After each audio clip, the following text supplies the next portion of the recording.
Gwen is supposed to be trans. Across the Spider-Verse, character Gwen Stacy has been making headlines after fans spot Easter eggs potentially revealing that she is canonically trans. With Marvel's history of censorship, could Gwen Stacy's character finally break the glass ceiling? A flood tide of filth is engulfing our country in the form of newsstand obscenity. We take a look into the Easter eggs that created a media circus. Gwen Stacy, she is supposed to be, in this film, Spider-Woman. But now the trans community has discovered a secret. Fan theories. Why can't a hero be a hero no matter their sexuality? Andrew Garfield has officially hung up his Spider-Man suit. And the queer moment that resulted in comic book burnings that Marvel and DC don't want you to know about.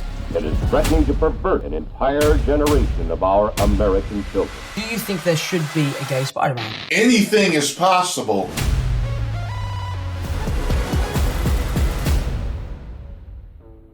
Spider-Man Across the Spider-Verse, the animated sequel to the critically acclaimed Spider-Man Into the Spider-Verse, has spawned fan theories revolving around Gwen Stacy and her potential representation as a transgender character. The film reunites viewers with the beloved character Miles Morales, along with various versions of Spider-Man from alternative dimensions. Through queer-coded elements and visual Easter eggs, fans have found compelling evidence that Gwen Stacy, also known as Spider-Gwen or Spider-Woman, might be a trans character or an allegory for the trans experience. The latest installment in the saga has provided new context, prompting viewers to draw connections between Gwen Stacy's character and the struggles faced by transgender individuals in society. Diving into Gwen's perspective as the opening of the sequel, fans noticed a Protect Trans Kids poster visible in the background on Gwen's bedroom wall in Earth-65 during the film's prologue. In scenes set on Earth-65, the color palette used for Gwen's animation prominently features the pastel blue, pink, and white colors of the trans pride flag. This stylistic choice becomes particularly noticeable when Gwen confides in her father, George Stacy, about her hidden identity as Spider-Woman. During this scene, the trans pride colors dominate Gwen's surroundings, leading many to interpret it as a metaphorical representation of coming out. Eagle-eyed fans also spotted a trans flag badge pinned to Gwen's father's police uniform in the same scene. This attention to detail further reinforces the potential symbolism and trans-coded elements woven into the narrative. But the theory goes deeper. Gwen's entire storyline and development capture the trans experience that so many can relate to, that may not be as obvious to a wider audience, with themes like struggling to come out to her dad and reveal her true identity, feeling endangered to live as her authentic self, having to find a chosen family of people just like her. It is clear to see that there is subtext for fans in the know,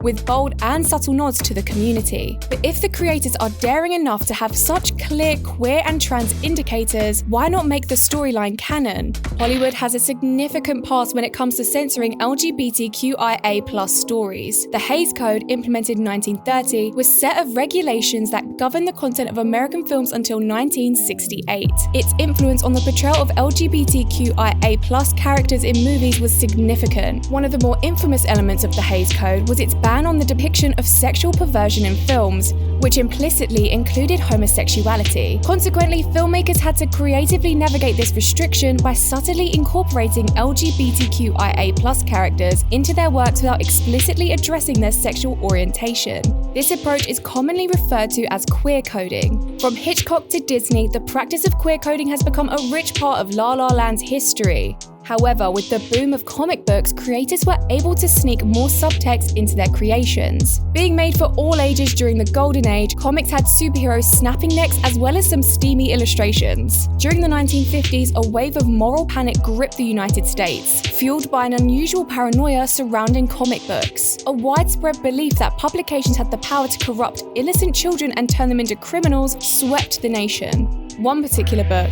Frederick Wortham's Seduction of the Innocent, played a significant role in shaping these fears. Published in 1954, Wortham's work accused comic books of contributing to the rise in juvenile delinquency. Wortham, a child psychiatrist, expressed his conviction that reading comics, especially those with violent themes and crime-related content, posed dangers to child's social, moral, and mental well-being. Wortham's book is notably remembered for his controversial comment referring to Batman and Robin being homoerotic. The fear of comics allegedly corrupting children and making them gay criminals got so fierce, Senate hearings were publicly televised blaming the books for significant rise in juvenile delinquency, mimicking Wortham's theories. People even went so far as to hold mass burnings in which thousands of issues of comics were collected and set on fire. As a result, the Comics Code Authority was formed, with rules like in order to respect the sanctity of life, aka no divorce or gay people. Although we've come a long way since comic book burning parties, there is still a taboo around queer and trans characters today. However, this hasn't stopped fans fighting for representation, with Spidey becoming a major bicon in recent years. Fans began shipping Deadpool and Spider-Man with occult classic characters forming homoerotic friendship. The pair became such a popular duo, their own spin-off comic series was released in 2016 called Spider-Man/Deadpool, a reference to the Spideypool/ship. Whilst Deadpool being pansexual is canon, Spider-Man's sexuality is still a big question mark, yet he's still been embraced by the community. With the birth of Spideypool, Peter Parker can often be seen web-slinging around pride parades around the world, but the idea of a comic book icon not being straight is still controversial.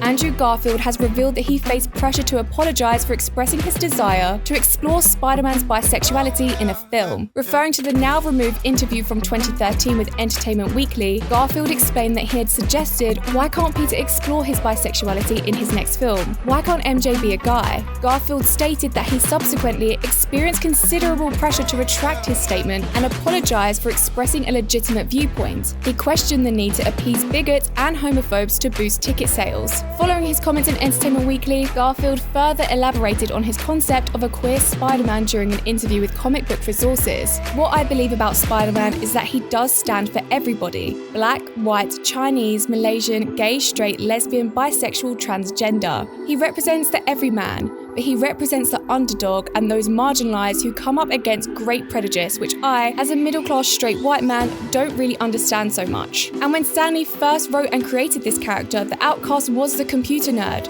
was the science guy, was the guy that couldn't get the girl. Those guys now run the world. However, shortly after Garfield's remarks, co-creator of Spider-Man Stan Lee firmly rejected the idea of a bisexual Spider-Man. When questioned about Garfield's suggestion at a Fandom Fest panel, Lee responded with surprise, stating he had no knowledge of such a development. He added that if it were true, he would make a few phone calls, remarking that he believed one sexual orientation was sufficient for any individual. Despite the years of reported queer coding, identity policing, and comic book burning, Marvel has embraced Spider-Man's gay icon status. Marvel has revealed new details about the origin story of his first ever gay Spider-Man, who is set to make his debut in the upcoming 5th issue of Edge of Spider-Verse. With constant developments in the MCU, is it really that wild that Gwen Stacy could potentially be trans? When co-director Kim Dos Santos was asked about the studio's reaction to the more meaningful Easter eggs, the filmmaker commented, "There are a couple of things you stick in there and you ask for forgiveness later. But yeah, I mean, look, that was quite intentional. In an infinite Spider-Verse, with an infinite amount of variance, including a Spider-Rex, having a transgender character doesn't seem so far-fetched. Whether Gwen Stacy is explicitly portrayed as trans, an ally, or merely a metaphor for the trans experience,